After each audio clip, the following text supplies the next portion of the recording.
இது வரைக்கும் விஜயபாஸ்கர் கோட்டை விட்டு நான் சொல்றேன். 2 காவிரி திட்டத்தை 310 கோடிக்கு ஒன்று, 320 கோடிக்கு ஒன்று, 2 காவிரி குடிநீர் திட்டத்தை சட்டமன்றத்தில் பேசி பெற்றதுனா நிதியை ஒதுக்கியது அதிமுக ஆட்சியில 2 எடப்பாடியார் எம்ஜிஆர் நூற்றாண்டு விழாவில பைப்பை திறந்து தண்ணி கொடுத்தாரு. அந்த தண்ணி தான் இன்னைக்கு எல்லா கிராமத்துக்கும் போயிட்டு இருக்கு. தெரியுமா? தெரியுமா இல்லையா?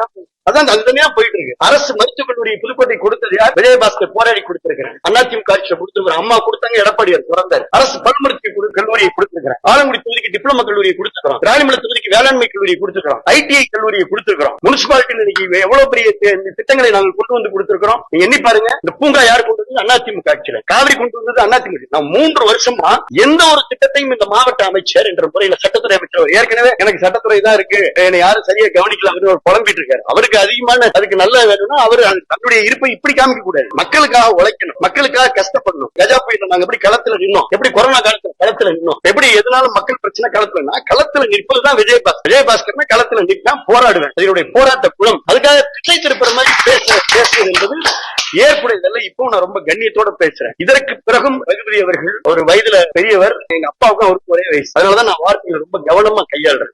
இனிமேலாவது ரகுபதி அவர்கள் இது மாதிரி தனிப்பட்ட விமர்சனங்களை, தனிநபர் தாக்குதல்களை திமுக தவிர்த்துக் கொள்ள வேண்டும். இல்லை என்றால் எனக்கு நிறைய விஷயம் இருக்கு. மூளைக்கு திரைத்துறையில் அவர் என்ன பண்ணிருக்காரு, திரைமறைவு துறையில் அவர் என்ன பண்ணிருக்காரு, இப்ப என்ன செஞ்சிட்டு இருக்காரு அப்படின்ற விஷயங்களை நான் மூளைக்கு நான் திருமணை பிரச்சாரம் போட்டு அதிமுக ஒன்னும் சாதாரண இயக்கம் அல்ல. அதிமுக 1000 காலத்து பயிர், இன்னும் 1000 ஆண்டு காலம் அதிமுக நிலைத்திருக்கும். அதிமுக அவருக்கும் தெரியும், அவர் அதிமுக இருந்தவர் தானே. இந்த இயக்கத்தை சாதாரணமாக நினைத்து விடக் கூடாது. அமைதியா இருக்கக்கூடிய அதிமுக தொண்டனை அவர் சீண்டி பார்க்க வேண்டும் என்று கேட்டுக்கொள்ளும்.